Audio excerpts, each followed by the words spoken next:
हरिओम आत्मी भक्तजनों सप्रेम जय श्री। शास्त्रों में गायत्री के विषय में कहा गया है, गायत्री वेद जननी, गायत्री पापनाशिनी, गायत्री अस्तु परम नास्ति, पावनम परमम स्मृतम। गायत्री वेद जननी है, यानी गायत्री वेदों की माता है।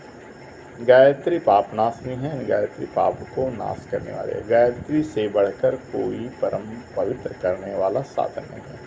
इसलिए जो नित्य त्रिकाल गायत्री की जप करता है, गायत्री की साधना करता है, वह मन अपने आप को परम पवित्र माने। किसी ढंग की उसमें अपवित्रता टिक ही नहीं सकती, क्योंकि गायत्री मंत्र में धियो यो न प्रचोदयात् जो वाक्य है वह कहता है, हे परमात्मा हमारी बुद्धि को सन्मार्ग पर प्रेरित करें। और जिसकी बुद्धि सन्मार्ग पर जाती है उसके पास अपवित्रता रह ही नहीं सकता है। अपवित्रता उसी व्यक्ति के पास रहेगा जिससे बुद्धि कुबुद्धि हो। लेकिन गायत्री की उपासना करने से आपकी बुद्धि सद्बुद्धि में आ जाती है। तो गोस्वामी तुलसीदास जी ने भी लिखा है, जहाँ सुमति तहाँ संपत्ति नाना, जहाँ कुमति तहाँ विपत्ति निदाना। जहाँ सुमति है वहाँ सारी संपत्तियाँ हैं, जहाँ कुमति है वहाँ विपत्तियाँ हैं। तो गायत्री मंत्र ही आपको सुमति दे सकती है। इसलिए नित्य गायत्री की त्रिकाल जपें। नहीं संभव त्रिकाल हो तो एक काल भी प्रातः जरूर करें, या जिस समय आपको फुर्सत मिले।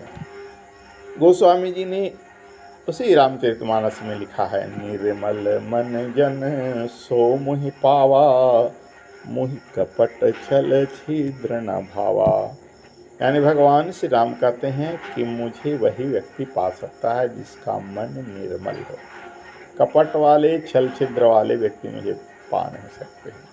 तो यह साफ स्पष्ट करता है, निर्मल मन उसी को हो सकता है जो नित्य गायत्री की त्रिकाल संध्या करे, गायत्री की त्रिकाल जाप करे। गायत्री ही एक ऐसी देवी है जो सद्बुद्धि दे सकती है। तो गायत्री मंत्र का त्रिकाल संध्या करने वालों को त्रिकाल जप करने के बाद मन निर्मल हो जाता है, मन मल रहित हो जाता है। तो वो निष्पाप हो जाएगा, वो भगवती को प्राप्त करेगा, भगवान की ईश्वरीय सत्ता को प्राप्त कर लेगा। क्योंकि गायत्री मंत्र की प्रार्थना ही है उस प्राण स्वरूप, दुखनाशक, सुख स्वरूप, श्री तेजस्वी, पापनाशक, दिव्य स्वरूप परमात्मा को हम अंतरात्मा में धारण करें।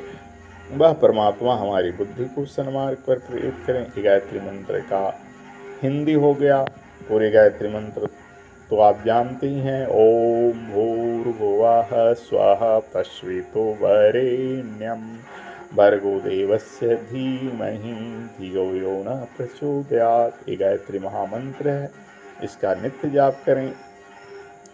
अब इसमें आपको एक माला बने, 3 माला बने, 11 माला बने, जैसा जिनसे बने वैसा ही करें।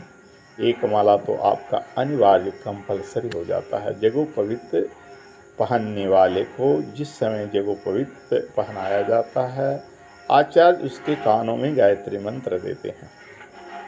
तो कानों में जब गायत्री मंत्र जपता पड़ जाता है तो नित्य गायत्री जपना अनिवार्य हो जाता है।